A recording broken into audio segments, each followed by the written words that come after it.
الحمد لله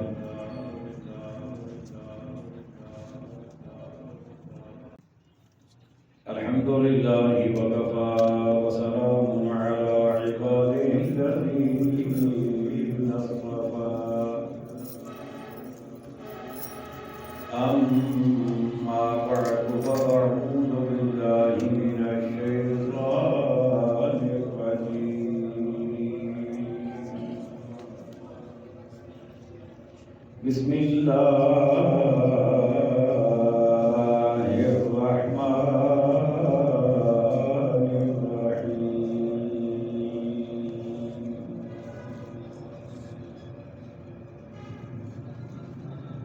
يسألونك عن الشهر الحرام قتال فيه قل قتال فيه كبير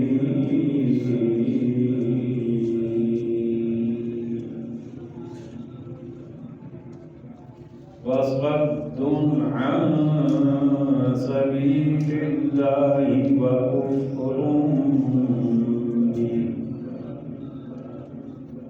وكفر به والمسجد الحرام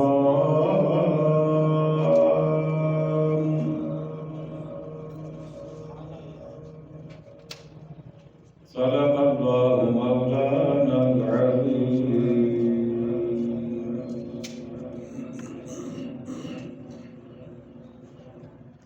قال الله تبارك وتعالى في شان حبيبه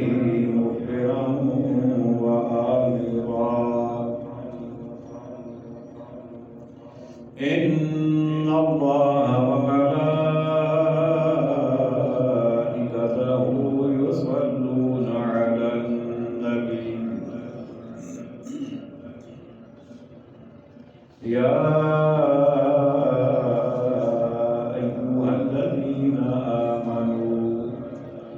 صلوا عليه وسلموا تسليما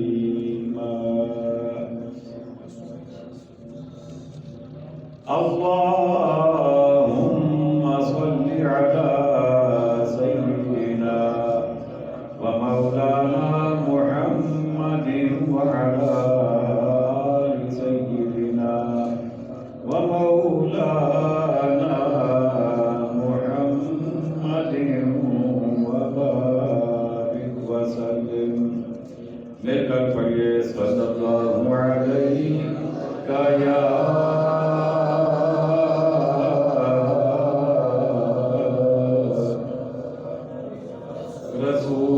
رسول اللہ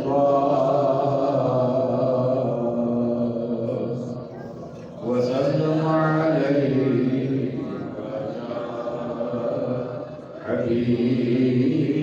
حبیب اللہ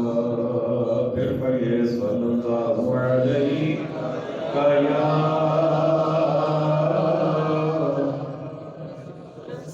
رسول اللہ وسلم علیہ یا حبیب اللہ واجب صدر عظیم عظیم محترم عشاقان مصطفیٰ کریم علیہ السلام جان سالان صحابہ کرام محبان اہل بیت عظام اور عقیدت مندان اولیاء کرام اللہ تعالیٰ کے فضل و احسان سے اس کی مہربانی اور اس کی توفیق سے تفسیر قرآن کے سلسلہ میں سورۃ البقرہ آیت نمبر 217 سے اپنی گفتگو کا آغاز کر رہا ہوں۔ دعا گو رہے ہیں خالق کائنات حق بات کہنے کی، سننے کی، سمجھنے کی، عمل کرنے کی اور آگے پہنچانے کی ہم سب کو توفیق عطا فرمائے۔ ارشاد ربانی ہے یسألونک عن الشہر الحرام قتال فیہ، تم سے پوچھتے ہیں ماہ حرام میں لڑنے کا حکم۔ اس آیت کریمہ میں ایک واقعہ کی جانب اشارہ کیا گیا۔ نبی کریم علیہ السلام نے حضرت عبداللہ بن جحش رضی اللہ تعالی عنہ کی سرکردگی میں کچھ صحابہ کرام کو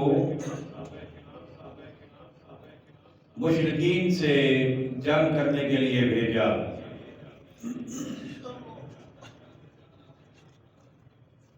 صحابہ کرام مشرکین کے ساتھ نبرد آزما تھے اور جنگ کا سلسلہ جاری تھا۔ صحابہ کرام نے یہ سمجھا کہ آخری دن جب وہ جنگ کر رہے تھے کہ یہ جمادی الاخری کا آخری دن ہے اور اس میں جنگ جائز ہے۔ رجب کا مہینہ اس وقت تک ان شہور میں، ان مہینوں میں شامل تھا جن میں جنگ کرنا منع تھی، یعنی جنہیں ایسے ماہ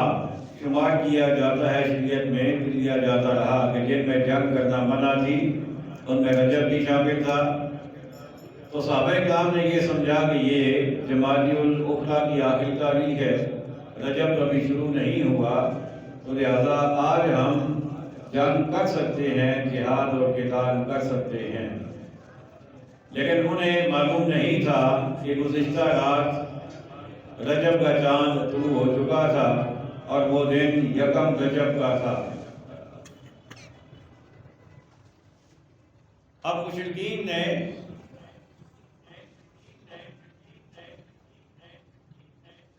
اس بات پر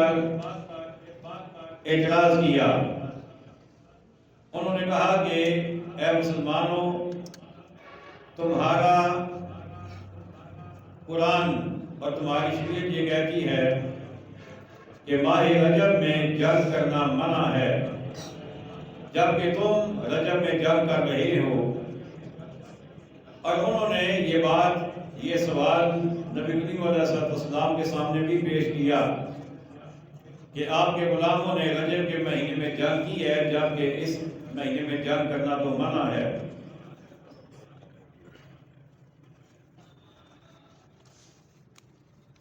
اس پر حکم دیا گیا، قل اے معبود تم فرماؤ، قتال فیہ کبیر، اس میں لڑنا بڑا گناہ ہے، یعنی رجب کے مہینے میں واقعتاً نہیں لڑنا چاہیے، یہ منع ہے اور اس میں جنگ نہیں ہونی چاہیے۔ لیکن اس کے بعد خالق کائنات نے مشرکین کے طرز عمل کو بھی بیان فرمایا اور فرمایا کہ اس بات پر تو تمہاری نگاہ ہے کہ یہ رجب کے مہینے میں کیوں جنگ کر رہے ہیں، حالانکہ انہوں نے غلط فہمی کی بنا پر جنگ کی ہے، جان بوجھ کر نہیں کی ہے۔ لیکن تمہارا معاملہ اس سے برعکس ہے کہ تم جو کچھ کر رہے ہو وہ تم جان بوجھ کر رہے ہو، دانستہ کر رہے ہو۔ فرمایا وَصَدٌّ عَن سَبِيلِ اللَّهِ وَكُفْرٌ بِهِ وَالْمَسْجِدِ الْحَرَامِ وَإِخْرَاجُ آلِهِ، یہ چار چیزیں اللہ نے بیان فرمائی۔ فرمایا کہ اللہ کی راہ سے روکنا، یہ پہلی چیز، وَكُفْرٌ بِهِ، اور اس پر ایمان نہ لانا، یہ دوسری چیز، وَالْمَسْجِدِ الْحَرَامِ، اور مسجد حرام سے روکنا، یہ تیسری چیز، وَإِخْرَاجُ آلِهِ،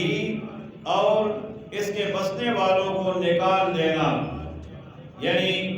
مسجد حرام اور اس کے ارد گرد جو رہنے والے ہیں انہیں اپنے گھروں سے نکال دینا۔ تو یہ 4 ان کے جرائم اللہ نے بیان فرمائے کہ میرے محبوب کے غلاموں نے اگرچہ جنگ کی ہے رجب کی پہلی تاریخ کو جو منع تھی، لیکن انہوں نے غلط فہمی کی بنا پر کی ہے، جان بوجھ کے نہیں کی ہے۔ جبکہ تم یہ 4 کام جو تم کرتے ہو کہ اللہ کی راہ سے روکتے بھی ہو اور اللہ پر ایمان بھی نہیں لاتے ہو، مسجد حرام سے بھی لوگوں کو روکتے ہو، اور مسجد کے قریب اور اس کے اندر رہنے والوں کو بھی تم اپنی جگہوں سے نکال دیتے ہو۔ فرمایا اکبر عند اللہ، فرمایا اللہ کے نزدیک یہ گناہ اس سے بھی بڑے ہیں جس کی طرف تم توجہ دلا رہے ہو۔ اگرچہ وہ بھی گناہ ہے، لیکن وہ میرے محبوب کے غلاموں نے دانستہ نہیں کیا، غیر دانستہ کیا، غلط فہمی کی بنا پہ، اور تم جو کر رہے ہو تم جان بوجھ کر رہے ہو، اور یہ تمہارے گناہ ان سے بھی، اس گناہ سے بھی بڑے گناہ ہیں۔ وَالْفِتْنَةُ أَكْبَرُ مِنَ الْقَتْلِ، اور ان کا فساد قتل سے سخت تر ہے۔ اس میں اللہ تعالیٰ نے یہ بتایا کہ تمہارے جو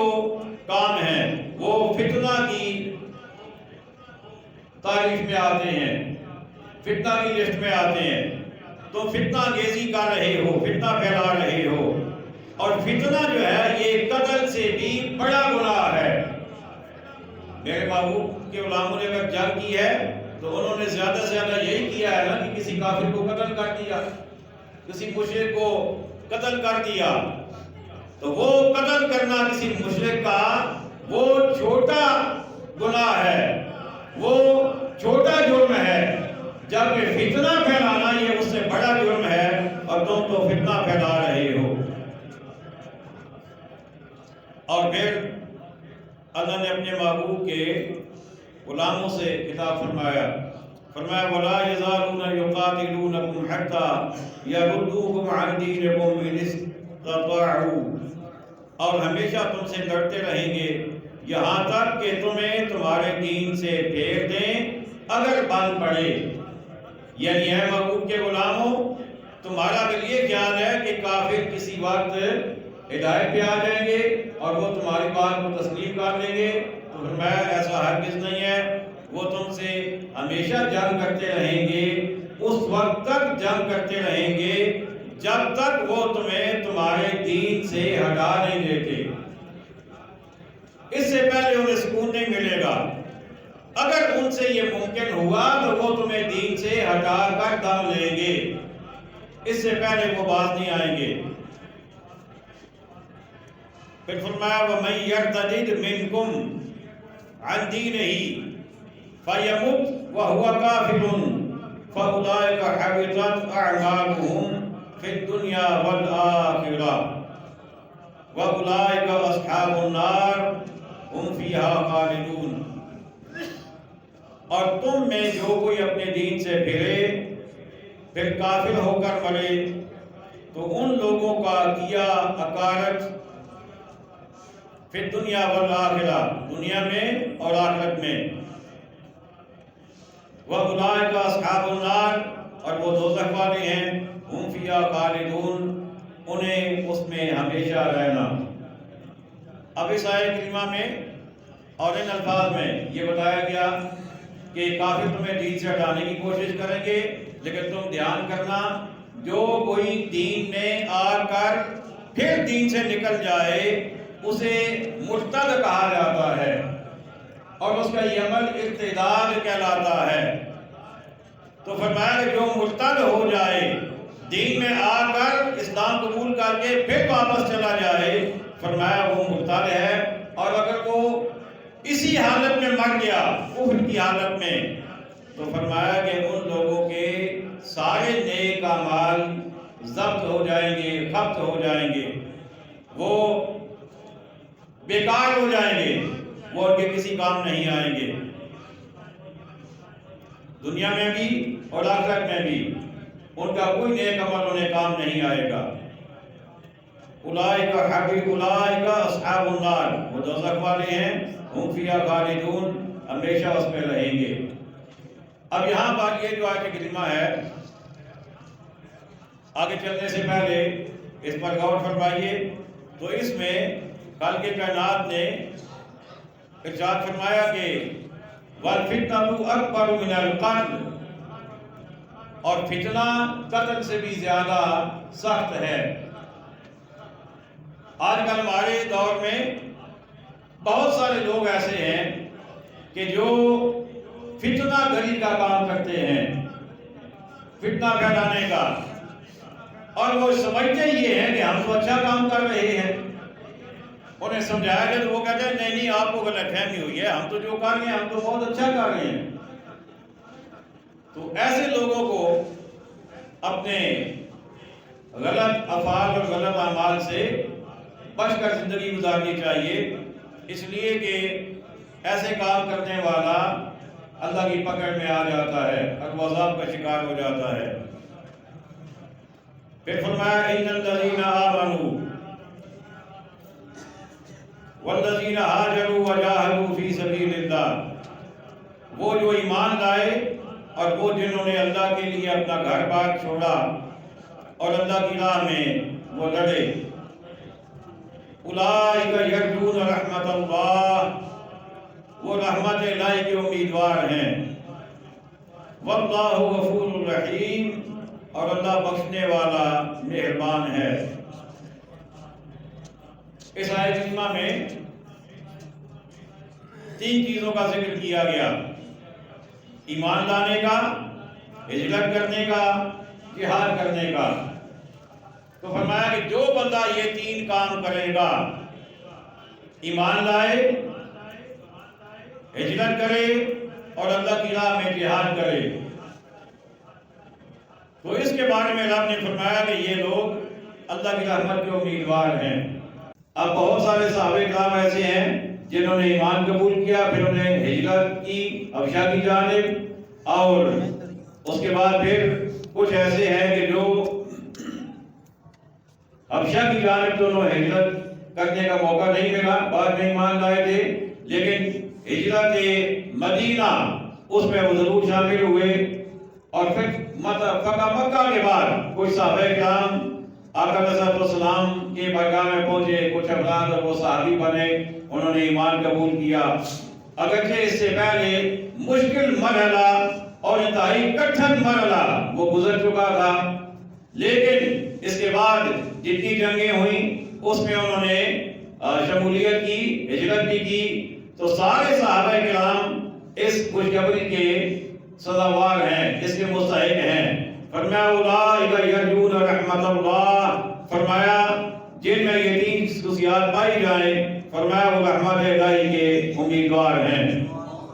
واللہ غفور الرحیم، اور اللہ بخشنے والا مہربان ہے، وہ اپنے فضل و کرم سے بخشش فرما دیتا ہے۔ یسألونک عن الخمر والمیسر، تم سے شراب اور جوئے کا حکم پوچھتے ہیں آقا علیہ السلام سے۔ صحابہ کرام نے پوچھا کہ شراب اور جوئے کا کیا حکم ہے؟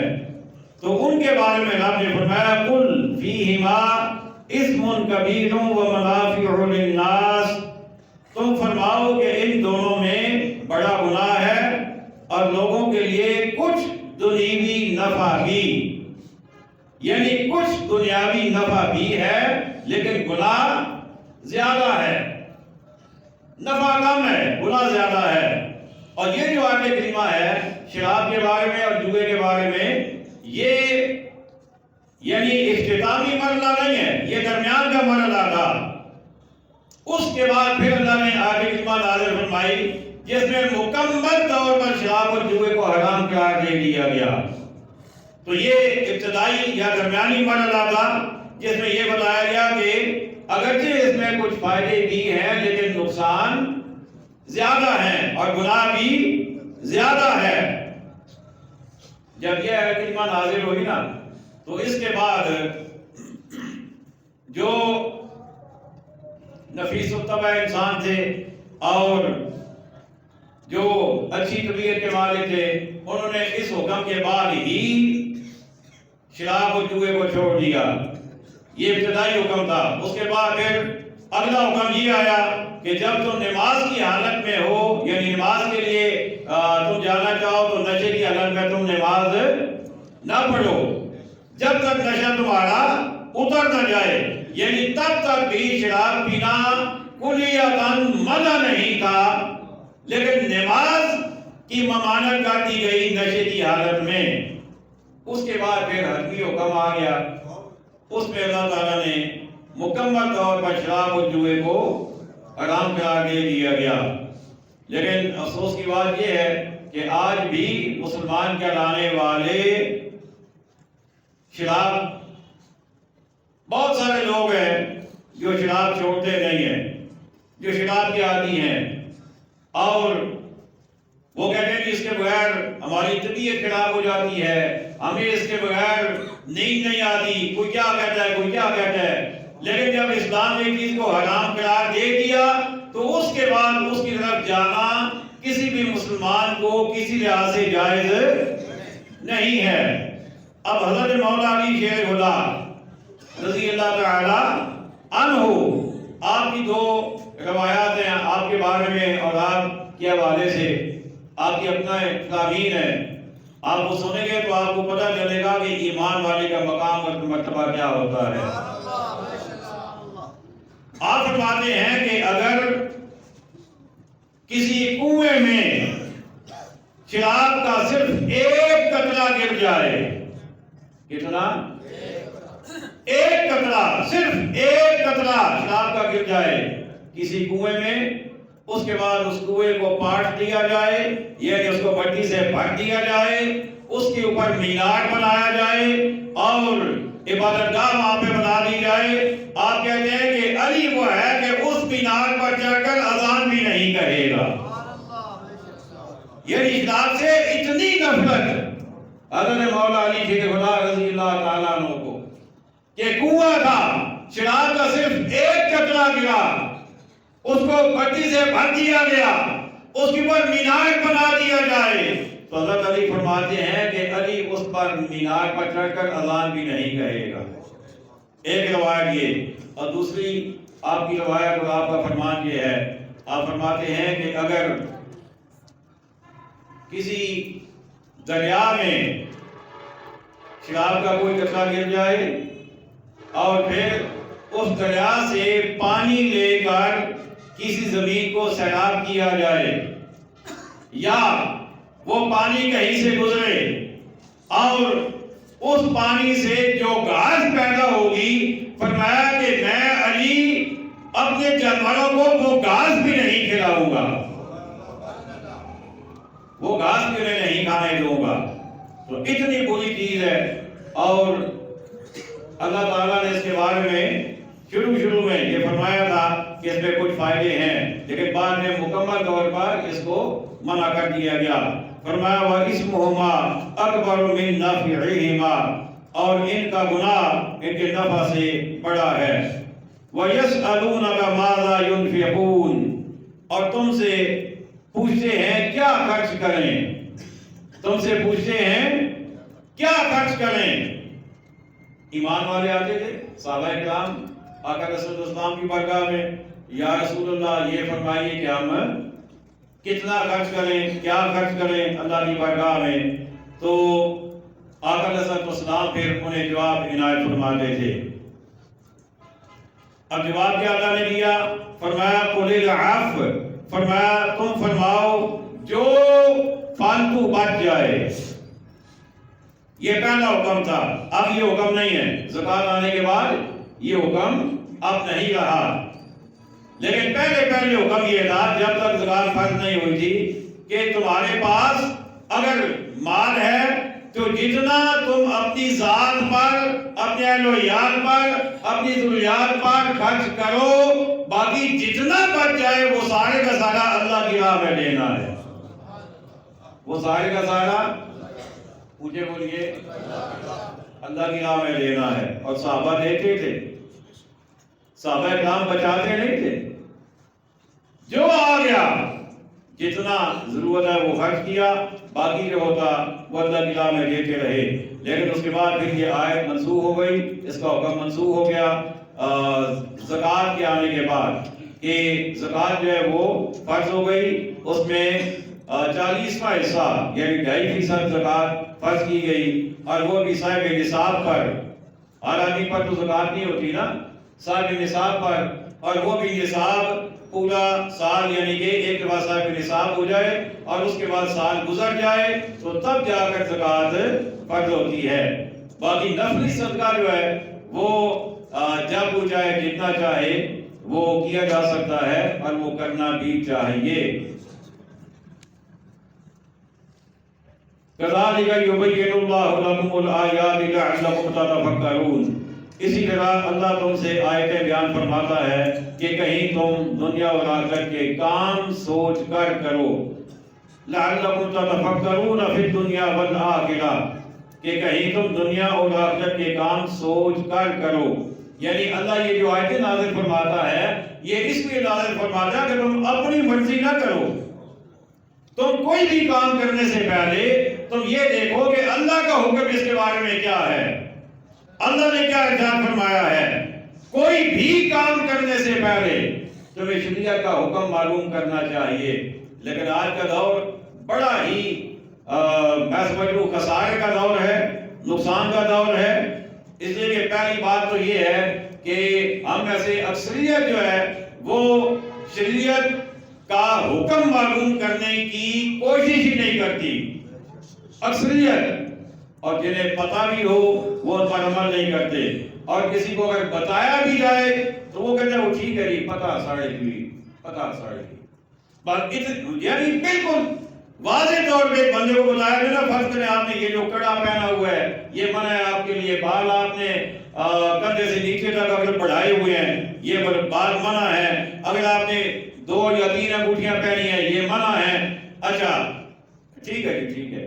یہ نہیں کریں گے کہ اسی وقت اسے اتار کر اس پر عمل کر لیں، یہ نہیں کریں گے، پر ٹھیک ہے جی، بڑی مہربانی، ٹھیک ہے۔ تو یہ نہیں، انسان کا کام یہ ہے، مسلمان کو زیب یہ دیتا ہے جب اسے پتہ چل جائے کہ یہ کام ناجائز ہے تو پھر اس کے بعد اس کے کرنے میں دیر نہیں ہونی چاہیے۔ تو اللہ تعالیٰ فرما رہا ہے کہ لَعَلَّكُمْ تَتَفَكَّرُونَ فِي الدُّنْيَا وَالْآخِرَةِ، کہ کہیں تم دنیا اور آخرت کے کام سوچ کر کرو۔ وَيَسْأَلُونَكَ عَنِ الْيَتَامَى، اور تم سے یتیموں کا مسئلہ پوچھتے ہیں کہ یتیموں کے بارے میں ہمارا عمل کیسا ہونا چاہیے۔ اب اس میں یہ تھا کہ جب کوئی بچہ یتیم ہو جاتا تو اس کے جو والی وارث، اس کا ماموں چچا جو بھی قریبی ہوتے وہ اس کا کرتے کہ اس کا مال اپنے مال میں شامل کر لیتے اور اس میں پھر اپنی طرف سے زیادتیاں شروع کر دیتے۔ تو کچھ جو ہیں اللہ کے خوف والے لوگ وہ اپنا مال الگ کرتے، یتیم کا مال الگ رکھتے تھے، اور اس میں پھر انہیں یہ مسئلہ پیش آ گیا کہ مثال کے طور پہ ان کے گھر میں کوئی یتیم بچہ یا بچی ہے، اب اس کے باپ نے جو کچھ چھوڑا ان یتیموں کے باپ نے، اس پیسے اس کا کھانا الگ پک رہا ہے، ان کا کھانا الگ پکتا ہے، اب ان میں سے یتیم کے مال میں سے جو کھانا بچ جائے وہ خود استعمال بھی نہیں کرتے تھے، وہ کسی کو دیتے بھی نہیں تھے، وہ ضائع ہو جاتا۔ تو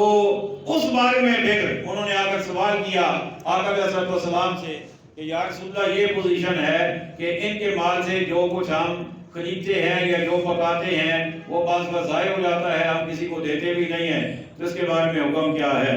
تو اس کے بارے میں خالق کائنات نے ارشاد فرمایا قل اصلاح لهم خیر، فرمایا کہ تم فرماؤ ان کا بھلا کرنا بہتر ہے، ان کا بھلا کرنا بہتر ہے۔ وَإِن تُخَالِطُوهُمْ فَإِخْوَانُكُمْ، اور اگر اپنا ان کا قرض ملا لو تو وہ تمہارے بھائی ہیں۔ اب اس میں اجازت دے دی گئی کہ تم ان کے مال کو اپنے مال میں شامل کر سکتے ہو، شامل کر کے تم اس سے تجارت کرو، تم اس سے دکانداری کرو، تم اس سے کوئی بھی کام کرو، لیکن حساب پورا پورا رکھنا ہے۔ بات سمجھ آ رہی ہے کوئی نہیں؟ حساب پورا پورا رکھنا ہے کہ پرسنٹیج کے اعتبار سے ان کا مال کتنا ہے، تمہارا کتنا ہے، منافع کتنا ہوا، ان کا منافع کتنا جائے گا، تمہیں کتنا ملے گا، خرچ جو ہو رہا ہے اس میں ان کا حصہ کتنا شامل تم نے کرنا ہے، اپنا کتنا شامل کرنا ہے۔ تو تم نے حساب پورا پورا رکھنا ہے، لیکن تمہیں اجازت دے دی گئی ہے کہ فَإِخْوَانُكُمْ، وہ تمہارے بھائی ہیں، تو تمہیں اس کی اجازت ہے۔ لیکن اللہ نے آگے فرما دیا وَاللَّهُ يَعْلَمُ الْمُفْسِدَ مِنَ الْمُصْلِحِ، اور خدا خوب جانتا ہے بگاڑنے والوں کو سنوارنے والے سے، یعنی کون ڈنڈی مارے گا اور کون ان کے فائدے کے لیے مال ملا رہا ہے اور کون ڈنڈی مارنے کے لیے۔ بات سمجھ آ رہی ہے کوئی؟ اللہ خوب جانتا ہے، اللہ کو پتہ ہے کہ کس کی نیت کیا ہے۔ تو اللہ فرما رہا ہے کہ اللہ خوب جانتا ہے، اس لیے تمہیں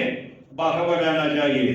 وَلَوْ شَاءَ اللَّهُ لَأَعْنَتَكُمْ، اور اللہ چاہتا تو تمہیں مشقت میں ڈالتا، یعنی الگ الگ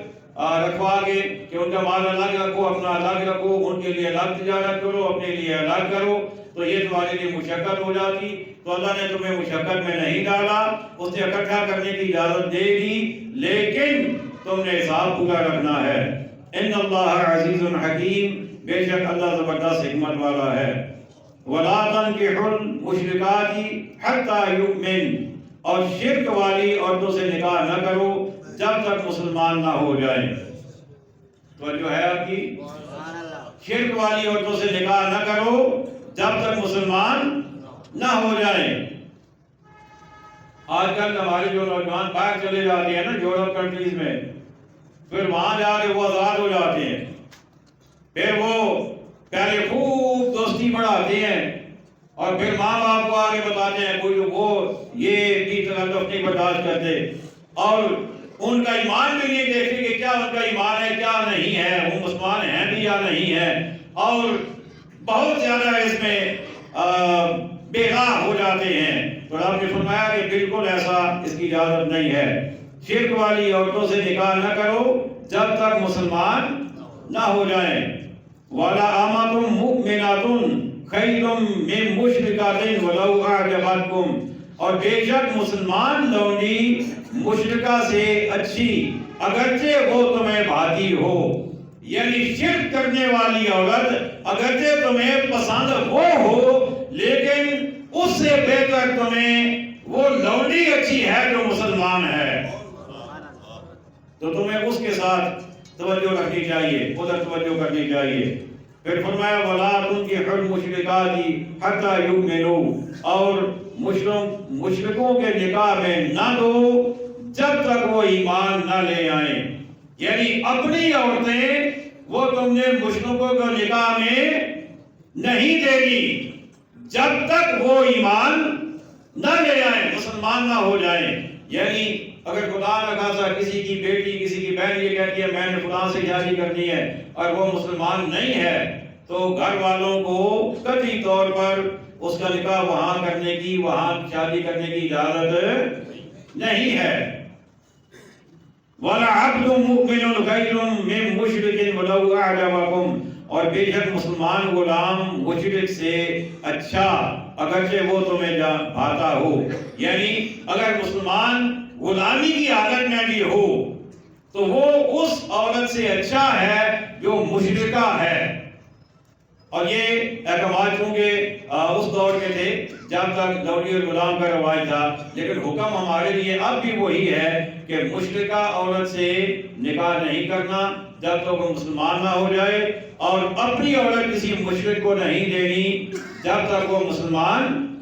نہ ہو جائے۔ اولئک یدعون الی النار، وہ دوزخ کی طرف تمہیں بلاتے ہیں، یعنی مشرک مرد ہو یا مشرک عورت ہو وہ تمہیں دوزخ کی طرف بلاتے ہیں۔ واللہ یدعو الی الجنہ، اور اللہ جنت کی طرف تمہیں بلاتا ہے، والمغفرۃ، اور مغفرت کی طرف بإذنہ، اپنے حکم سے۔ وَيُبَيِّنُ آیاتہ للناس، اور اپنی آیتیں لوگوں کے لیے بیان کرتا ہے لعلہم یتذکرون کہ کہیں وہ نصیحت مانے۔ عزیزان گرامی، ماہ شعبان المعظم آپ کو پتہ شروع ہو چکا ہے، اور 15 شعبان المعظم کی رات شب برات کہلاتی ہے۔ کیا کہلاتی ہے؟ مجھے بولیے۔ اور شب برات یہ فرشتوں کی عید کا دن ہے، یہ فرشتوں کی عید ہے۔ اس کے بارے میں آقا علیہ السلام نے ارشاد فرمایا قوموا لیلہا وصوموا نہارہا، فرمایا 15 شعبان کی رات کو عبادت کرو اور 15 شعبان کے دن کو روزہ رکھو۔ تو 15 شعبان کی رات آنے والی ہے، تو اس رات کو عبادت کرنی ہے، اور عبادت کا جو صحیح طریقہ ہے وہ یہ ہے کہ بجائے اس کے کہ ہم نفل پڑھنا شروع کر دیں، ہمیں اپنی جو وہ نمازیں جو ہمارے ذمہ باقی ہیں ان کی قضا کرنی چاہیے، اس لیے کہ نفل پڑھنا یہ اضافی کام ہے جو ہمارے اوپر لازم نہیں ہے۔ لیکن اگر اللہ نے توفیق عطا فرما ہی دی ہے اس رات کو، تو پھر اپنی نمازیں قضا کریں، ظہر کی کریں، فجر کی کریں، عصر کی کریں، مغرب کی، جو بھی آپ چاہیں۔ تو قضا نمازوں کا طریقہ یہ ہے کہ اس میں فرض کی قضا ہوتی ہے اور وتر کی، اس میں سنت اور نفل شامل نہیں ہوتے۔ تو ایک تو یہ ہے عبادت کا اہتمام کیا جائے اور اگلے دن کا روزہ رکھا جائے، اور اس کے علاوہ یہ ہے کہ مہینے میں ایک دفعہ میں آپ کو زحمت دیتا ہوں مسجد کے چندے کے حوالے سے۔ پتہ ہے نا آپ کو